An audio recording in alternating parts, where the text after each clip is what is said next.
Hey, bonjour! Je m'appelle Nadine Fortin et je suis votre coach sur moncoach.tv. Bonjour et bienvenue, chers auditeurs, à cet épisode du podcast Leader Résilient. Aujourd'hui, j'ai le plaisir d'accueillir mon ami Earl Hall, qui est un entrepreneur en série et puis qui est originaire de Terre-Neuve et maintenant résident à Québec. Earl, je te souhaite la bienvenue. Merci beaucoup, je suis très heureux d'être là. Merci à toi d'être avec nous. Et puis, Earl, aujourd'hui, on parle du leadership résilient. J'aimerais savoir, qu'est-ce que c'est pour toi un leader résilient? Ça part d'un point vraiment dans le fond de soi où est-ce qu'on a le goût de faire une différence. On a le goût de changer quelque chose. On a le goût de contribuer ou de porter un drapeau vers un but que, au début, d'habitude, c'est impossible. Mais la résilience part d'un point où est-ce que, comme les entrepreneurs qui écoutent vont le savoir, on n'a pas le choix. C'est plus fort que nous, c'est plus douloureux qu'une passion. C'est comme quelque chose à l'intérieur qui nous mange par en dedans, de pousser par en avant. OK. Puis, selon toi, comment est-ce qu'on peut arriver à développer cette résilience, aller chercher cette énergie de cette douleur interne-là? Je reviens au même point de départ tout le temps. Si vous faites quelque chose qui vraiment, elle est dans le fond de son cœur, elle est dans le fond, c'est importante, mais c'est certain qu'il y a des choses à côté qu'il faut pratiquer comme là. Moi, heureusement ou malheureusement, je viens de goûter à la cinquantaine. Ça fait que je vois des amis entrepreneurs qui commencent à être plus fatigués, qui commencent à avoir des petits bobos. Mais c'est certain à la base, comment on respire, comment on mange, comment on boit, qu'est-ce qu'on boit, le sucre. Il y a toutes sortes de facteurs mécaniques et électromagnétiques de base. Mais si je les mets de côté, la résilience part d'un point où est-ce qu'on a vraiment un besoin viscéral d'accomplir quelque chose.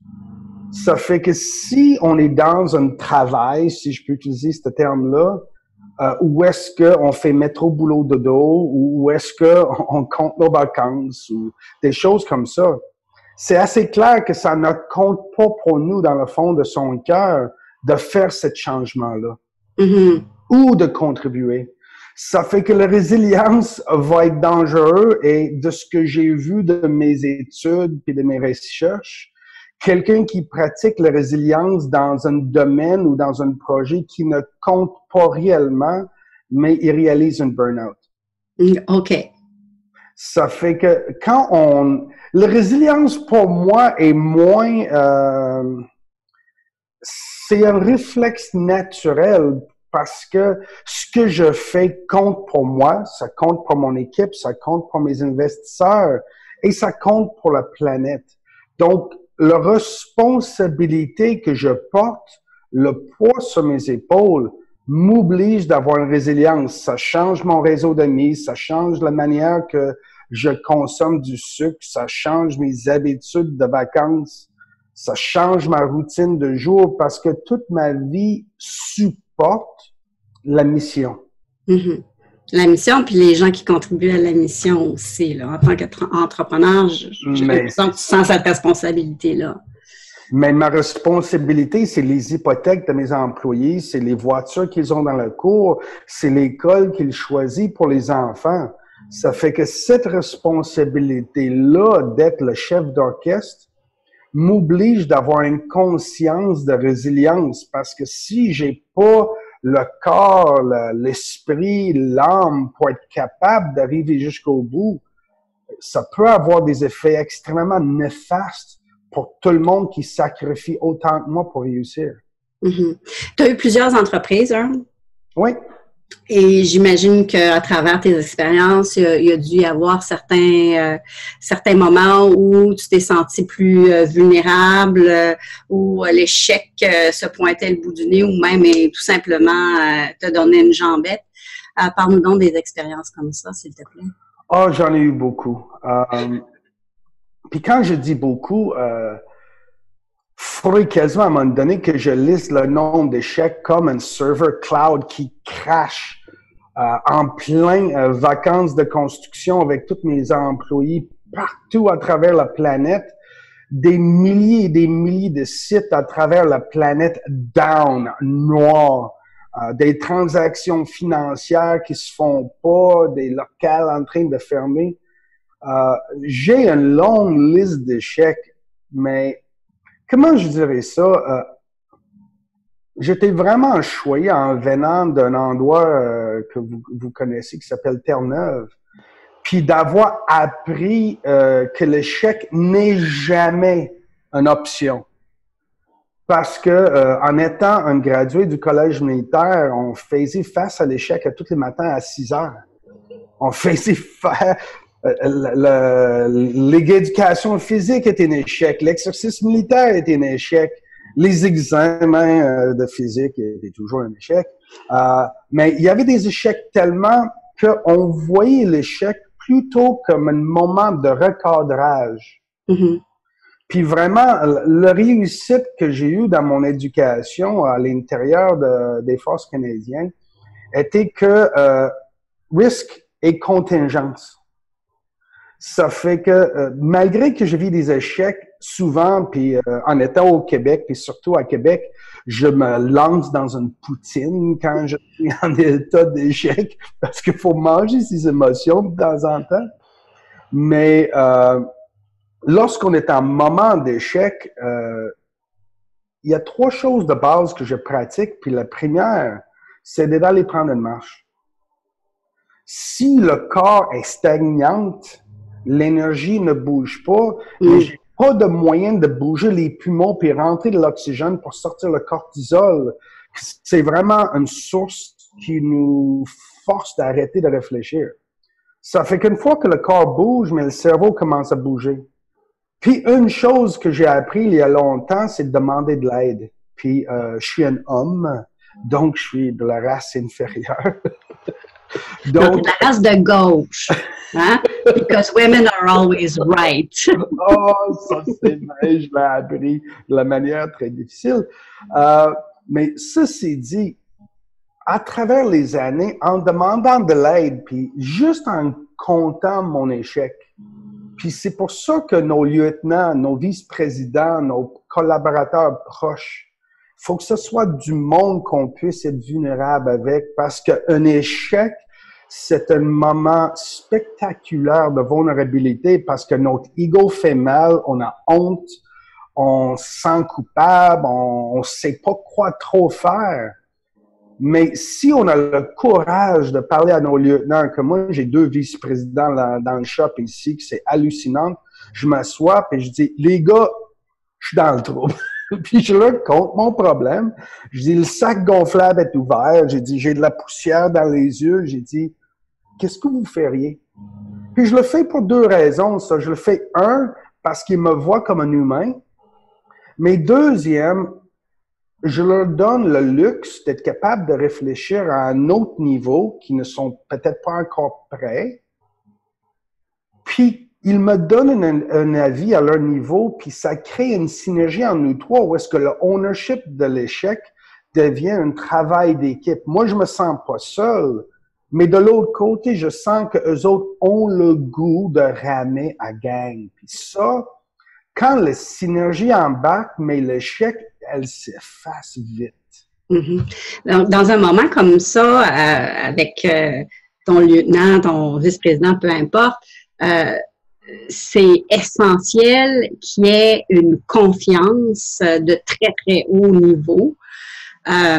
Comment est-ce que tu développes ça avec tes collaborateurs ou tes collègues? C'est simple, celui-là, pour ceux qui ont le courage. Je sors du bureau. Okay. Au bureau, on est dans un environnement puis une culture de productivité, de courriel, de réunion, de tâches, mais on ne connaît jamais les vraies valeurs et principes de la personne. Ça fait que je pratique plein de choses. Premièrement, quand je voyage avec mes vice-présidents, on s'assoit un à côté de l'autre. Fait que quand tu fais Toronto-Hong Kong, ça fait 14 heures, mais tu finis par le connaître, le gars, là. Ou la femme, si c'est une madame. Mais l'autre chose, c'est que je sédule régulièrement des activités comme, même si c'est un game de hockey ou une game de baseball, on fait des road trips ensemble pour aller à des réunions. Quand on voyage, comme on était en Californie à un moment donné, ça fait que j'ai cédulé un après-midi sur un catamaran pour voir comment les deux gars allaient se comporter en mer. Ça fait que c'est vraiment en dehors du bureau où est-ce que la personne dévoile sa personnalité, sa vraie personnalité. Okay. On fait des activités avec les enfants. Un gars, comment il traite son épouse, ou une femme, comment elle traite son mari, comment il traite ses enfants. On voit plein de signes de comment la personne est. Okay. Puis c'est ça qui apporte la proximité, parce que le bureau nous éloigne, parce que on traite un processus constant qui nous met en mode machinal. Wow. Ça fait que moi, ma réflexe de base, c'est que let's go, let's get out. Ça fait qu'on part, puis c'est sûr que je fais des affaires cons, comme je les amène au go-kart pour voir le côté féroce des gens. On va au soccer pour voir c'est qui est capable d'endurer une balle en arrière de la tête. Non, mais la vraie vie est en dehors du bureau. Ça fait que si je veux démontrer mon cœur, si je veux démontrer ma vulnérabilité, s'ils veulent me voir rire aux éclats, il faut qu'on marie la vraie vie avec la platitude que le bureau peut apporter. OK. OK. Donc, c'est intégrer vraiment la vie dans son ensemble, pas juste l'aspect professionnel. Mais un humain est un tout. On a toute tendance. Jamais savoir qu'un de mes vice-présidents était un guitariste. Si on n'était pas à Las Vegas dans la rue, puis j'ai vu un guitar shop que j'aime beaucoup à Las Vegas, dans Town Square, puis je dis, hey, donne-moi 2 minutes, OK, viens-t'en avec moi, je vais aller voir s'ils ont un Les Paul spécifique. Puis quand il est rentré, il avait des yeux d'un enfant de 10 ans à Noël. Puis j'ai dit, elle a l'air aimé ça. Il dit, moi, je joue la guitare depuis tel âge. On a passé 1 heure. OK. Cool. Super. Puis, je te sens très investi dans ta compagnie, avec tes collègues, tes employés. Comment est-ce que tu sépares ta mission personnelle de celle de ta compagnie? Ça, cette question-là, ça vaut un Oscar, si tu veux mon avis, parce que c'est rare que j'entende cette formule de cette manière-là. Puis tout le monde dit, mais ça, c'est juste du business. Prends-les pas personnels. Puis il y a toutes sortes de choses qui disent qu'on est supposé d'avoir des personnalités multiples. Il y a une madame que j'adore qui s'appelle Brené Brown qui parle de la vulnérabilité. Comment voulez-vous être un vrai chef, un vrai leader, s'il ne voit pas le cœur? Puis si on n'intègre pas le tout de notre personnalité, mais on va toujours laisser un doute, mais c'est qui ce gars-là en dehors du bureau? Pourquoi il est de même avec nous autres?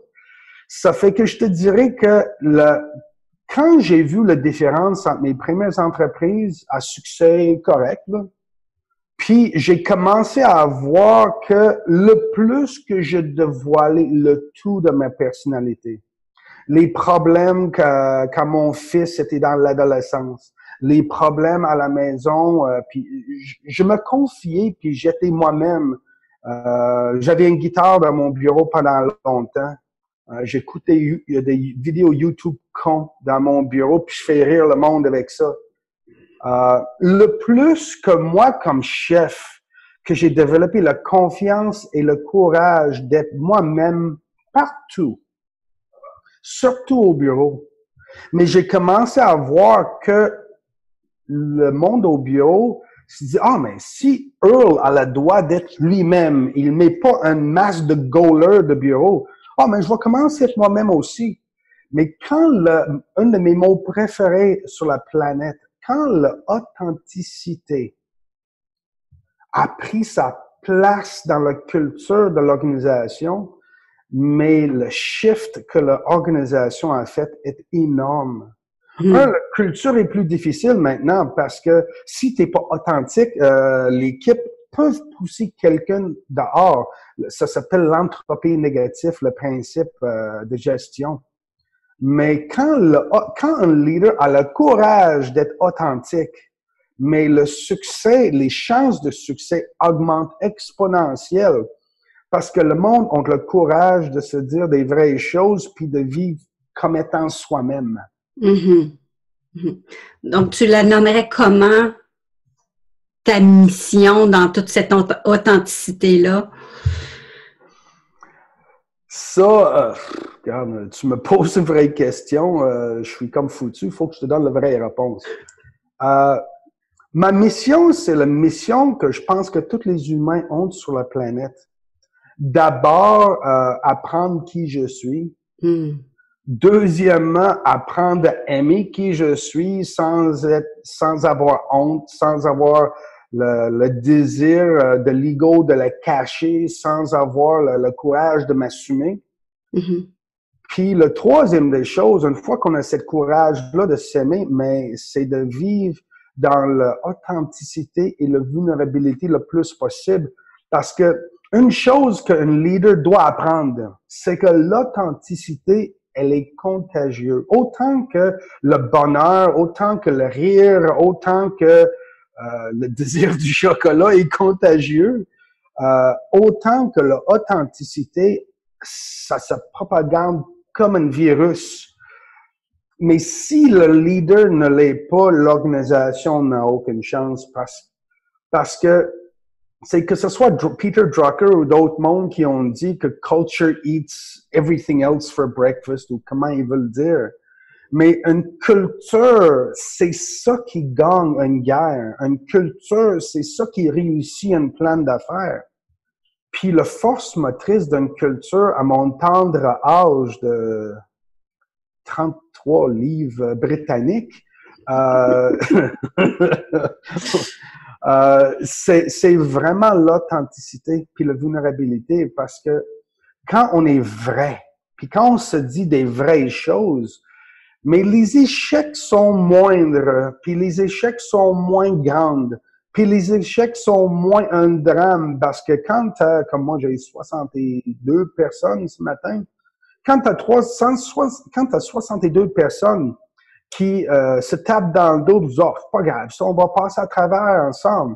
Mais 63 personnes qui rament au même temps, ça dilue un échec dans un lac assez rapidement, là. Est-ce qu'il y a des moments où tu sens que tes masques remontent puis que tu veux te cacher, tu veux cacher ta vulnérabilité? Ah, tout le temps. Tout le temps. Puis qu'est-ce que tu fais? Écoute, pour dépicter ça très simple, le cerveau est fait en 3 parties. Puis le bas du cerveau, où est-ce qu'il y a en arrière du cou qui monte dans le cerveau, ce qu'on appelle le vieux cerveau, elle est hard-coded, elle est programmée dur de nous protéger contre la vulnérabilité puis l'authenticité parce qu'on envoie un signal au cerveau que quelqu'un peut nous faire mal. Ça fait que le réflexe de base de tous les humains, peu importe que ce soit Dalai Lama ou quelqu'un de très primate, que je nommerai pas. Je prends une pause pour sourire, puis je vais laisser le monde choisir la personne qui est en tête. Mais que peu importe, c'est la vitesse qu'on capte cette réflexe de faire comme une tortue puis de se cacher. Moi, quand je le capte, je fais mes techniques de respiration. Si c'est vraiment, ça m'a fait vraiment mal, je me lève, je vais prendre une marche. Mais qu'on se cache pas, le niveau zen de l'humain est une vitesse qu'on se rattrape puis qu'on se replace en mode équilibre. Okay. Mais ça n'existe pas dans le cerveau de ne pas être en dualité. Pour être vivante, on doit vivre en dualité. OK. OK. Super. Écoute, c'est super intéressant. Je serais intéressée à aller beaucoup plus loin avec toi là-dessus. Si tu as un but ultime à nommer, Earl, c'est quoi? Ton but ultime à toi? C'est drôle, c'est une question, tu vois, je veux me fermer. Mes mains deviennent très pâteuses, puis parce que ça fait 2 ou 3 ans, comment je dirais ça? Je viens de Terre-Neuve. C'est ma plus grande richesse parce que j'ai grandi avec absolument rien, sauf de l'amour puis du support d'une bonne famille. Puis le matériel, l'argent, les voitures, les chalets, les voyages, tout ça, ça a sa place à un certain moment parce que si on ne nourrit pas l'ego, on reste toujours avec le trou. Mm. Mais depuis un couple d'années, je dirais, ce que mon but ultime, c'est qu'il reste une trace quand j'aurai quitté. Mm. C'est de faire quelque chose, c'est de construire quelque chose, peu importe que ce soit gros ou petit, mais de dire que mon passage n'a pas été pour rien. Puis c'est probablement la phase que beaucoup de mes amis dans mon âge ont commencé à embarquer dedans, qu'on masque sous le terme philanthropie, que c'est vraiment un autre niveau de l'ego qui dit ben là, j'ai pas tout fait ça pour rien là. Mm. Je dirais là où est-ce que je suis, que je sais c'est un niveau immature dans la cinquantaine, mais je suis en train de me dire faut pas que j'ai tout fait ce run-là pour rien. Puis je suis en train de me dire une fois que je vais avoir livré 7 projets-là, le prochain projet que je prends, il faut absolument que ça soit au cœur de l'humain pour que mon focus principal de toute ma vie était d'apprendre l'humain, mais que je laisse quelque chose derrière pour dire, ouais, OK, le run n'a pas été pour rien. Mm-hmm. Wow. C'est très noble comme but et puis je pense que tu as raison qu'on commence à se poser Ouais. ces questions-là à l'âge de 29 ans comme nous. Et puis, Earl, je tiens à te remercier pour ta grande ouverture. Tu t'es révélé à nous aujourd'hui. Je tiens également à remercier nos auditeurs d'avoir pris le temps de nous écouter. Et puis, j'espère qu'on va se reparler bientôt. Merci beaucoup, Earl. Ça me ferait vraiment grand plaisir. À la prochaine. Merci.